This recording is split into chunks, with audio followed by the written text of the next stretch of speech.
अस्सलाम वालेकुम एवरीवन। आज की वीडियो में हम लोग डिक्शनरीज के ऊपर बात करेंगे कि पाइथन में डिक्शनरीज क्या होती हैं और इसको हम किस तरह से यूज़ करते हैं। अच्छा, इससे पहले जो है वो हम लोग लिस्ट्स के ऊपर बात कर चुके हैं कि पाइथन में जो है वो लिस्ट क्या होती है। हम लोगों ने ये देखा कि लिस्ट एक ऐसी डेटा टाइप है पाइथन में जिसकी मदद से हम एक लिस्ट के अंदर मल्टीपल वैल्यूज़ स्टोर करा सकते हैं और फिर वो वैल्यूज़ जब हमारा दिल चाहे हम उन वैल्यूज़ को बाद में एक्सेस भी कर सकते हैं। तो लिस्ट जो है वो दरअसल जो है वो हमें बहुत सारी वैल्यूज़ को, बहुत सारे डाटा को एक जगह इकट्ठा करके जो है वो हमें एक जगह इकट्ठा करके जो है वो जमा करने में आसानी प्रोवाइड करती है। अच्छा, डिक्शनरीज भी जो है वो लिस्ट और टपल की तरह ही एक डाटा टाइप है जिसके अंदर हम मल्टीपल वैल्यूज़ जो है वो स्टोर करा सकते हैं। अच्छा, लेकिन कभी कभार जो है ना वो हमारे पास जो वैल्यूज़ हमें जो स्टोर करानी होती हैं वो कभी कभार बहुत कॉम्प्लेक्स फॉर्म में होती हैं। अगर उन वैल्यूज को हम लोग लिस्ट के अंदर या टपल्स के अंदर हम लोग स्टोर कराएं ना तो कोई मतलब नहीं निकलता और कुछ समझ में नहीं आती बात। लेकिन अगर उन्हीं वैल्यूज को हम डिक्शनरीज में स्टोर कराएं तो हमें वो बात समझ में आ जाती है। अच्छा, मैं क्या बात बोल रहा हूँ, मेरी बात का क्या मकसद है ये मैं आपको समझाता हूं। सबसे पहले जो है ना वो मैं एक लिस्ट बनाता हूं। एक लिस्ट बनाकर ये मेरे पास ना कुछ डाटा लिखा हुआ है, एक शख्स का जो है वो मेरे पास डाटा है। उस शख्स का जो है वो फर्स्ट नेम लिखा हुआ है डेविड, लास्ट नेम उसका इलाइट लिखा हुआ है, उसका एड्रेस लिखा हुआ है, उसका सिटी लिखा हुआ है, प्रोविंस लिखा हुआ है, कंट्री लिखा हुआ है और उसका पोस्टल कोड लिखा हुआ है। मैं एक काम करता हूँ कि तमाम डाटा को, उस शख्स से जो तमाम डाटा है, मैं इस तमाम डाटा को एक लिस्ट के अंदर स्टोर करा देता हूँ। तो देखें, मैंने जो है वो उसका फर्स्ट नेम स्टोर कराया, फिर जो है वो मैंने जो है वो उसका लास्ट नेम स्टोर करा दिया, फिर उसके बाद जो है वो मैं उसका एड्रेस भी स्टोर करा सकता हूँ 4803, जो भी उसका एड्रेस है मैंने उसका एड्रेस स्टोर करा दिया। उसके बाद जो है वो मैं उस शहर का, उस शख्स का जो है वो जिस सिटी में वो रहता है मैंने वो स्टोर करा दिया। फिर वो जिस कंट्री में रहता है मैंने वो कंट्री जो है वो स्टोर करा दी। उसके बाद जो है वो उसका कुछ ना कुछ पोस्टल कोड है, मैंने जो है वो पोस्टल कोड भी स्टोर करा दिया। सही है। अच्छा, ये मैंने इस लिस्ट को रन कर दिया। अच्छा, अब एक प्रॉब्लम है, वो प्रॉब्लम ये है कि इस लिस्ट के अंदर इस शख्स का तमाम डाटा मौजूद तो है लेकिन एक ऐसी शक्ल के अंदर है जिससे कोई मतलब नहीं निकलता, हमें कोई बात समझ में नहीं आती। अब अगर कोई शख्स देखे ना इस लिस्ट को, अगर कोई शख्स देखे तो उसको समझ में नहीं आएगा। इस लिस्ट के अंदर पहली वैल्यू है डेविड, दूसरी इलाइट, 4803 टोरंटो कनाडा और ये कुछ नंबर लिखे हुए हैं। उस शख्स को समझ में ही नहीं आएगा। चलें शायद वो समझ जाए कि डेविड जो है वो एक शख्स का नाम है, चलें वो शायद ये भी समझ जाए कोई दूसरा शख्स जिसको मैंने नहीं बताया, बस मैंने उसको ही अपनी लिस्ट दिखाई तो वो शख्स ये समझ जाए कि शायद ये जो है ना ये भी किसी का नाम है। तो अब ये फर्स्ट नेम है, ये लास्ट नेम है, ये वाली बात मुझे पता है क्योंकि मैंने लिस्ट बनाई है, लेकिन किसी दूसरे शख्स को अगर मैं दिखाऊंगा ना तो उसको ये वाली बात नहीं पता चलेगी। अच्छा, अब ये नंबर क्या चीज है ये नहीं पता चल रहा कि उसके घर का एड्रेस है या उसका मोबाइल नंबर है, क्या चीज है। अब ये टोरंटो क्या चीज है ये भी नहीं सब पता चल रहा। कनाडा जो है वो उसका कंट्री है या किसका कंट्री है, डेविड का कंट्री है, इलाइट का कंट्री है। डेविड और इलाइट दो अलग अलग शख्स हैं या ये दोनों एक ही शख्स हैं या क्या चीज है ये, और ये नंबर्स का क्या मतलब है। ये उस शख्स को, किसी दूसरे शख्स को ये वाली बात समझ में नहीं आएगी। क्यों नहीं समझ में आएगी? क्योंकि मेरे पास जो ये वैल्यूज थी ना, डेविड, इलाइट और ये जो एड्रेस और टोरंटो जो भी कुछ था, ये जो तमाम वैल्यूज थी इनके साथ कुछ ना कुछ लेबल असाइन हुए हुए थे जो इन वैल्यूज को एक्सप्लेन कर रहे थे कि भाई ये वैल्यूज क्या चीज है। जैसे कि ये डेविड के साथ जो लेबल असाइन हुआ है वो फर्स्ट नेम का लेबल है, इलाइट के साथ जो लेबल लगा हुआ है वो लास्ट नेम का लेबल है, एड्रेस के साथ ये जो एड्रेस का लेबल एड्रेस के साथ लगा हुआ है, सिटी के साथ सिटी का लेबल लगा हुआ है, प्रोविंस के साथ प्रोविंस का लेबल लगा हुआ है। तो इन डाटा के साथ जब लेबल्स लगे हुए होंगे तो इन डाटा को रीड करना जो है वो बहुत आसान होगा और इसको जो है वो किसी दूसरे शख्स को समझाना भी आसान होगा। लेकिन लिस्ट जो है वो हमें ये सहूलत जो है वो प्रोवाइड नहीं करता। तो अब हम क्या करें, हमें कोई एक ऐसी डेटा टाइप चाहिए जिस डेटा टाइप में हम वैल्यूज तो स्टोर करवाएं बल्कि साथ में उस वैल्यूज का लेबल भी स्टोर करवा दें जो उस वैल्यू को डिफाइन करता हो, वो लेबल कि भाई ये वैल्यू क्या चीज है, ये वैल्यू किस चीज को शो कर रही है। तो ये चीज जो है वो हमें लिस्ट प्रोवाइड नहीं कर पाती, ना ही हमें ये चीज हमें टपल प्रोवाइड कर पाती है, बल्कि ये चीज हमें डिक्शनरी प्रोवाइड कर पाती है। डिक्शनरी के अंदर हम वैल्यूज तो स्टोर करवा ही सकते हैं बल्कि वैल्यूज के साथ साथ उन वैल्यूज का जो लेबल है हम लोग डिक्शनरीज में वो लेबल भी स्टोर करवा सकते हैं। अच्छा, ये जो इसका मतलब डिक्शनरी के अंदर जो आइटम्स होते हैं वो पेयर की फॉर्म में होते हैं और जिसमें से एक चीज उस एक चीज जो है वो वैल्यू होती है और एक चीज जो है वो लेबल होता है। अच्छा, इसको लेबल नहीं कहते, लेबल लेबल तो मैं समझाने के लिए बोल रहा हूँ, पाइथन की इस टर्म्स के अंदर इसको की कहते हैं, लेबल को की कहते हैं, यानी कि डिक्शनरीज के अंदर जो आइटम्स होते हैं वो पेयर्स की फॉर्म में स्टोर हुए हुए होते हैं, और हर पेयर जो है वो की वैल्यू पेयर होता है, एक लेबल होता है और उस लेबल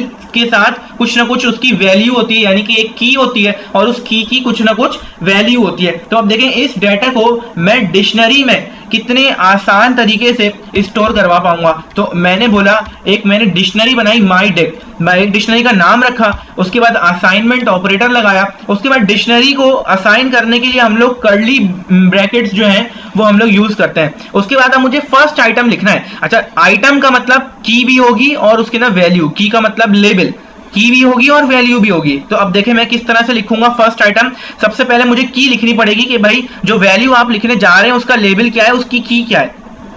तो मैं की सबसे पहले मैं लिख रहा हूं फर्स्ट नेम। भाई जो सबसे पहला आइटम है उसकी की है फर्स्ट नेम। अब ये तो है की, अब इस की के कॉरिस्पॉन्डिंग क्या वैल्यू है वो वैल्यू असाइन करने के लिए हमें ये की लिखेंगे और की के बाद हम लगाएंगे कॉलन, और कॉलन के बाद हम लोग वैल्यू लिखेंगे। तो वैल्यू के अंदर मैंने लिख दिया डेविड। अब इसके बाद अब ये हो गया पूरा एक आइटम, ये हो गया पूरा एक आइटम। इस आइटम के अंदर आप देखें ये है लेबल या की। वैसे इसको मैं लेबल समझाने के लिए बोल रहा हूं, बार बार बता रहा हूं कि लेबल नहीं कहते इसको, तो की बोलते हैं पाइथन के अंदर। तो ये है की और ये जो डेविड है ये उस की वैल्यू है। तो ये एक आइटम हो गया। अब दूसरा आइटम अगर लिखना है तो कॉमा लगाना पड़ेगा और फिर दोबारा से की लिखनी पड़ेगी। तो दूसरी की जो है वो क्या है, वो है लास्ट नेम। फिर इस की जो वैल्यू होगी कॉलन लगा के मैं इस की जो है वो वैल्यू भी लिख दूंगा। अच्छा, हमें जो है क्योंकि ये स्ट्रिंग है तो हमें जो है वो कोट्स के अंदर लिखना पड़ेगा। इसी तरीके से मैंने जो है वो दूसरी, अब मैं दूसरा आइटम लिखने जा रहा हूं। तो दूसरा आइटम के अंदर जो है ना वो एड्रेस है, तो एड्रेस लिखा और उसके बाद उसकी वैल्यू लिखने के लिए कॉलन लगाया। अच्छा, मैं आपको ये वाली बात बताऊं कि हम लोग जो है, मैं एड्रेस लिख देता हूं और मैंने एड्रेस लिख दिया 4803। अच्छा, तो इसमें इससे कोई फर्क नहीं पड़ता कि की जो है वो स्ट्रिंग हो और वैल्यू जो है वो इंटीजर हो, इससे कोई फर्क नहीं पड़ता। आप लोग लिख सकते हैं, बिल्कुल लिख सकते हैं, डिक्शनरी हमें ये प्रोवाइड करती है। अच्छा, और हाँ, ऐसा भी कर सकते हैं कि की जो है वो कोई इंटीजर हो और वैल्यू जो है वो कोई स्ट्रिंग हो, यानी कि डेटा टाइप्स की कोई रोक टोक नहीं है। की भी कोई भी डेटा टाइप हो सकती है, वैल्यूज की भी कोई सी भी डेटा टाइप हो सकती है, कोई रोक टोक नहीं है। जो डेटा टाइप्स हमने शुरू में पढ़ी थी, इंटीजर्स, फ्लोट और स्ट्रिंग्स वगैरह, वो तमाम डेटा टाइप्स की भी हो सकती हैं, वैल्यू की भी हो सकती हैं। डेटा टाइप के ऊपर कोई रोक टोक नहीं है। अच्छा, इसके बाद जो है वो मैं दूसरी जो है वो की मैं लिख देता हूं, मैं लिख देता हूं सिटी, और सिटी की बाद जो है मैं उसकी वैल्यू जो है वो लिख देता हूं और इसकी वैल्यू है टोरंटो। उसके बाद जो है वो मैं एक और दूसरी में की लिख देता हूं। अच्छा, मेरे ख्याल में जो है वो बहुत ज्यादा हो गई है, पोस्टल कोड लिख देता हूं, ये की है और इसकी वैल्यू जो है वो मैं असाइन कर देता हूं M7A1N3, जो भी इसकी वैल्यू है। तो ये देखें मैंने इस सेल को रन किया और ये मेरी डिक्शनरी रन हो गई है। अगर आप देखें इसके अंदर कितने आइटम्स हैं, एक फर्स्ट आइटम, ये रहा सेकेंड आइटम, और ये देखें ये रहा थर्ड आइटम, और ये देखें ये रहा फोर्थ आइटम, और ये देखें ये रहा फिफ्थ आइटम। अगर मैं इस डिक्शनरी को प्रिंट करवा, चलो मैं प्रिंट करवा देता हूं। पहले मैं इस डिक्शनरी को अगर मैं प्रिंट करवाऊं तो आप देखें ये डिक्शनरी जो है वो मेरे पास इसी तरह से पूरी की पूरी प्रिंट होके आ गई है। और अगर मैं लेंथ फंक्शन में यूज करूं तो ये मुझे बता देगा कि मेरी डिक्शनरी के अंदर कितने आइटम्स मौजूद हैं। तो देखिए इसने मुझे बताया कि मेरी डिक्शनरी के अंदर 5 आइटम्स हैं। ये एक आइटम, ये दूसरा आइटम, ये तीसरा आइटम, ये चौथा आइटम और ये पांचवा आइटम, और हर आइटम जो है वो एक पेयर है, की वैल्यू पेयर है हर आइटम। अच्छा, ये वाली बात समझ में आ गई। अच्छा, मैं आपको ये वाली बात बताऊं कि अच्छा इस तरह से डिक्शनरी को जो है ना वो एक और तरीका है लिखने का, मैं आपको बताता हूं। मैं इसी को जो है वो कंट्रोल सी करके मैं यहाँ पे कंट्रोल भी कर देता हूँ। अगर आप यहाँ पे देखें ना तो शायद ये जो है वो थोड़ा सा पढ़ने में मुश्किल हो रही होगी, रीडेबिलिटी इतनी ज़्यादा अच्छी नहीं है इस फॉर्म में। तो हम क्या कर सकते हैं, सबसे पहले एक आइटम लिखा, उसके बाद कॉमा लगा दिया। अब दूसरा आइटम लिखने के लिए मैं लाइन भी चेंज कर सकता हूँ। जैसे ही मैं एंटर दबा के नीचे जाऊंगा ना, ये खुद ब खुद इंडेंट होके यहाँ पर आ जाएगा। अच्छा, उसके बाद ये देखें ये मैंने लिख दिया दूसरा आइटम, उसके बाद कॉमा लगाने के बाद दोबारा मैंने एंटर किया, ये तीसरा आइटम हो गया, यहाँ पर खत्म हो गया थर्ड आइटम, मैंने फिर एंटर करके नीचे गया, फिर यहाँ पे जो है वो फोर्थ आइटम, मैं फिर एंटर करके नीचे गया। तो अगर अब इस फॉर्म में अगर आप लोग देखें ना तो अब पढ़ना आसान है। अगर मैं अब इसको रन करूं तो अब इस फॉर्म में जो है अगर मैंने ये डिक्शनरी असाइन की तो अब ये जो है ना वो ज्यादा अच्छे से समझ में आ रहा है। ये एक आइटम है, ये दूसरा आइटम है, ये तीसरा आइटम है, ये चौथा आइटम है और ये पांचवा आइटम है। तो इस तरह से ज्यादा अच्छा लग रहा है पढ़ने में। तो खैर इसमें कोई बात नहीं है, अगर कोई छोटी सी डिक्शनरी है, बहुत छोटे से उसमें अगर नंबर्स हैं तो वो आप इस तरह से स्ट्रेट लाइन में भी लिख सकते हैं। स्ट्रेट लाइन में नहीं लिखना चाह रहे हैं आप लोग, अलग अलग लाइन में लिखना चाह रहे हैं तो आप लोग जो है वो अलग अलग लाइन में भी लिख सकते हैं, इसमें कोई रोक टोक नहीं है। और फिर मैंने ये वाली बात भी बताई कि डेटा टाइप्स पर भी कोई रोक टोक नहीं है। कीज, डिक्शनरी की जो कीज हैं उसकी भी डेटा टाइप्स जो है वो कुछ भी हो सकती हैं, और डिक्शनरी की जो वैल्यूज हैं उसकी भी कोई भी डेटा टाइप हो सकती है। इस पर कोई रोक टोक नहीं है, आप ये चीज ट्राई करके देख लीजिएगा, इस पर कोई एरर नहीं आएगा। अच्छा, हम लोग अब क्या करते हैं, फॉर एग्जाम्पल मुझे अपनी डिक्शनरी में से एक पर्टिकुलर वैल्यू जो है वो बाहर निकालनी है, तो वो हम किस तरह से कर सकते हैं। तो देखें मैं क्या करूंगा, सबसे पहले मैंने डिक्शनरी का नाम लिखा और वैल्यू को बाहर निकालने का प्रोसेस वही कहलाता है इंडेक्सिंग। अच्छा, इंडेक्सिंग तो कहलाता है लेकिन यहाँ पर कोई पोजीशन नहीं होती, डिक्शनरी की जो है वो कोई पोजीशन नहीं होती। तो यानी कि कोई इंडेक्स नहीं होता कि ये फर्स्ट है, ये जीरो है, ये सेकंड है, ये फर्स्ट है, ये सेकंड है, ये थर्ड है, ये फोर्थ है, इस तरह से कुछ नहीं होता, बल्कि ये की वैल्यू पेयर होते हैं। अगर मुझे कोई वैल्यू बाहर निकालनी है ना तो मुझे इस स्क्वायर ब्रैकेट के अंदर उसकी की लिखनी पड़ेगी। मैंने लिखा फर्स्ट नेम, मैंने इसकी की लिख दी, तो देखें इसने जो है वो मुझे इसकी वैल्यू प्रोवाइड कर दी। अगर मैं जो है वो कुछ और बाहर निकालना चाह रहा हूं तो मैं क्या करूंगा, दूसरी की लिख दूंगा तो वो वाली वैल्यू बाहर आ जाएगी। मैं जो है वो यहाँ से लास्ट नेम अगर चाह रहा हूं तो देखिए मैंने यहाँ पे लास्ट नेम कर दिया तो मेरे पास जो है वो लास्ट नेम आ गया। तो इस तरह से जो है वो हम लोग जो है वो मुख्तलिफ वैल्यूज जो है वो बाहर निकाल सकते हैं। और फिर अगर मैं इस डिक्शनरी को एक बार फिर से मैं प्रिंट करवाऊं तो आप लोग देखें कि ये फर्स्ट नेम हो गया, ये लास्ट नेम, ये एड्रेस, ये सिटी और ये पोस्टल कोड। अच्छा, मैं एक और बात बताना चाह रहा हूँ, मैं इसलिए मैं ये बार बार मैं प्रिंट कर रहा हूँ, एक बात मैं बताना चाह रहा हूँ।